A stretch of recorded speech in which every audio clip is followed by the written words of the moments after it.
Hey guys, what's going on? It's the Chinnist. Today is May 24th, Wednesday, New Comic Book Day, and I have my haul here of 12.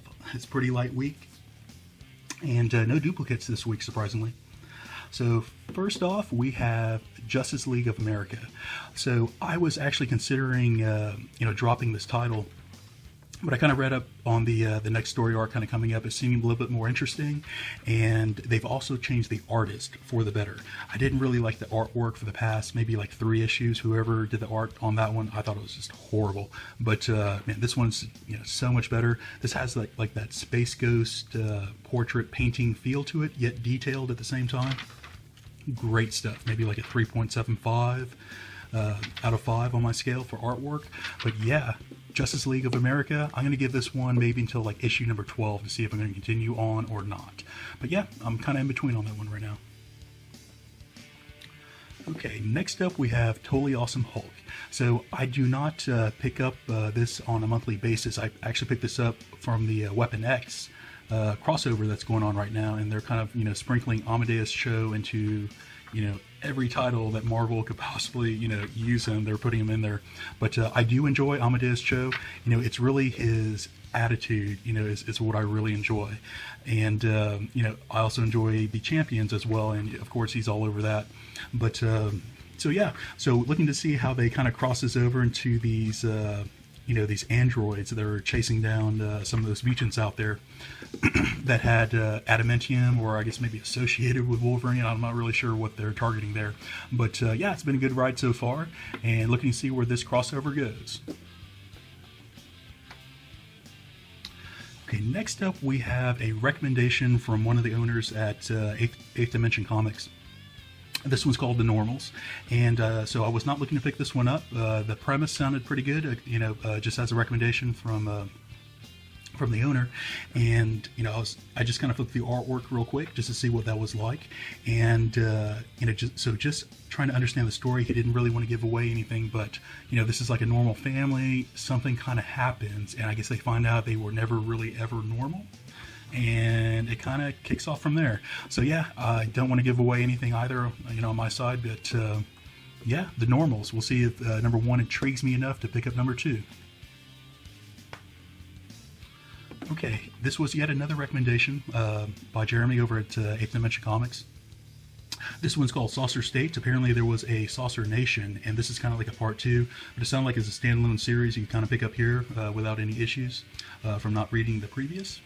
So yeah, the artwork was pretty decent on this one, and apparently you have a husband and wife who are in political power. I guess she's the president, and apparently they were abducted, as a couple, and they're hiding the fact that they were abducted by aliens, even though they have to deal with aliens, on a government basis. So I guess this world knows about the aliens, but they're hiding it. So yeah, it sounded a little intriguing to me, kind of like a little political drama here. But yeah, Saucer State. Okay, next up we have Death Be Damned. This is number 4 of 4 of this little mini-series here. This has been a great ride on this one. This artwork I felt really complemented the storyline here, which is this woman who's in, the colonial times.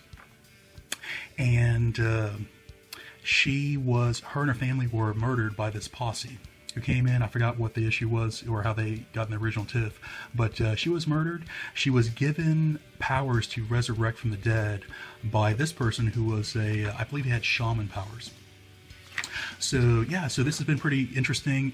Once she dies, she has to be buried in order to come back again. It takes a little bit of time, but she's slowly hunting down this posse that killed her, and hopefully she'll get everyone in that posse at the end of this issue to have her eternal rest.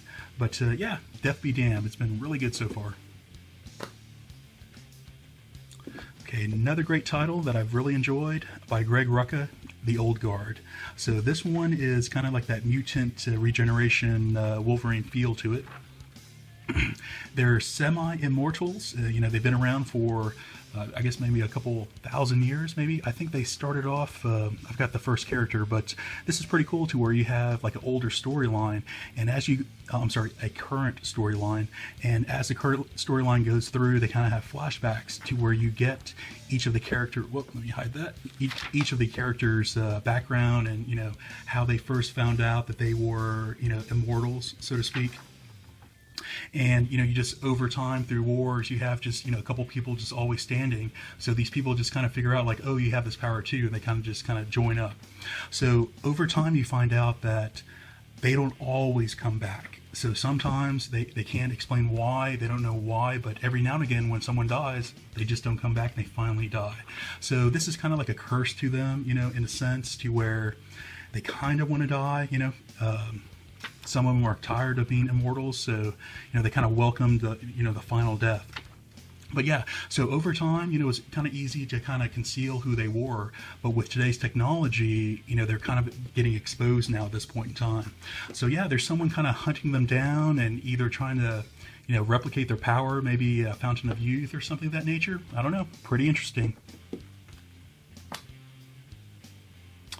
Okay, another great title. This, you know, even though there were not many titles this week, man, a lot of powerhouses. So I love this one, Redneck. This is by Donny Cates. And apparently this is the same writer as God Country as well. He's apparently from Texas. That's why they're kind of both based in Texas. So, man, this has been a great ride so far. At number one, you know, even though I knew what the storyline, what the premise was before I picked up number one, you know, the number one really met my expectations. You kind of start building up this family of vampires who are living in, you know, I guess like central West Texas. It kind of, you know, looks like, in my opinion. And they're vampires, but they've adapted to, you know, sustain life by using cow blood. So they have a whole farm, they have a butchery place, and they own a barbecue joint, I guess to get some revenues in. So yeah, this has been a great run so far. I think on the last issue, there was like a family, I guess there's multiple vampire maybe around, and something kind of happened. So I guess they're kind of chasing this guy down now. So yeah, great storyline.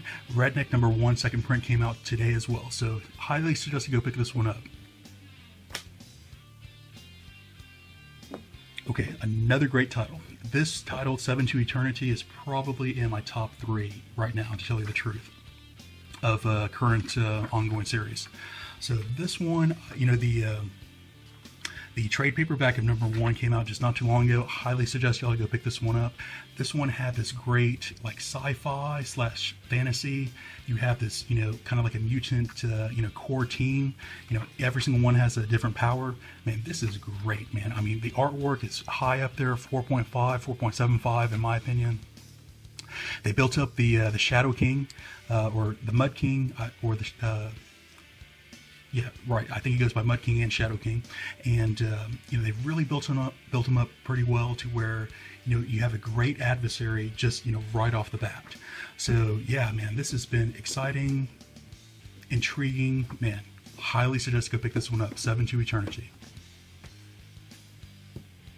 Okay, next up we have Plastic number 2. Number 1 I thought was great. That one met all my expectations. You know, you don't have too much storyline yet, but you know, apparently this guy is just like psycho, man. So his wife, or his girlfriend, is a sex doll. You know, he totally talks to her like she's totally real. And on the last issue, issue number 1, I guess he got like into this fight with these guys. I think he kicked their ass, from what I recall. But apparently they stole his sex doll. So this guy is on a rampage, dude. Just like going around to this to the group of guys who he got an original tiff with, who I believe he may stole the doll. I don't think they totally showed like who stole the doll, if I recall that correctly. But yeah, man, great artwork in my opinion. You know, 4.25 at least, and this guy, you just want to know like how far, you know, what is he going to do next? How far is he going to go? So yeah, Plastic. Strange storyline, but man, really great. Okay, next up we have XMen Blue. Again, I'm jumping back into the mutant world, into the X-Men realm, you know, one more time. So I grew up, you know, originally reading classic X-Men, and went into Uncanny X-Men. But of course, I knew and loved the original team. I went back and have all the little trades. I've read every single X-Men out there. But when they brought back the team, I enjoy the original team. I don't really enjoy like the additional powers that they kind of picked up throughout the since they've come back into this timeline. But other than that, man, I'm really looking forward into getting back into this this original team again. It's been great. I'm not really too big of a fan of Jean Grey, leaving the team, but man, other than that, I've really enjoyed the action and the dialogue so far. So yeah, XMen Blue. Okay. Next up, we have Man OWar. This is number 3. Man, this has been an excellent title here. So I think I've picked up, almost everything I picked up by Matt Kent has been like phenomenal to me. I've really enjoyed almost everything I picked up by that guy. So this one definitely is of the same category. This artwork to go along with with this great storytelling that he has here. I knew a little bit about Eric, the main character, but not too much.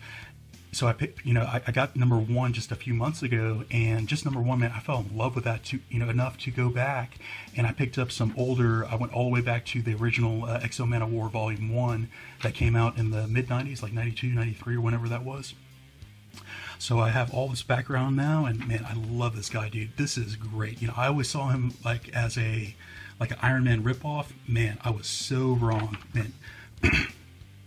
The character development that started in this in issue number 1 on, I mean, you totally get vested into this guy. So yeah, Man OWar, highly suggest go pick it up.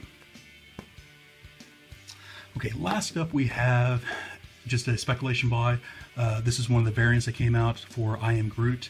Now, I'm not really too big of a fan of Groot just because it's just this one line that he has just over and over. Man, I'm just not really a fan, so I'm not really sure how they're going to do an entire ongoing series if he just says one line over and over. But yeah, anyways, I picked up a variant of this one that was sitting on the shelf, so happy about that. That's going to be it for this week's brand new haul. Should you like what you see here, please like and subscribe. Talk to you later.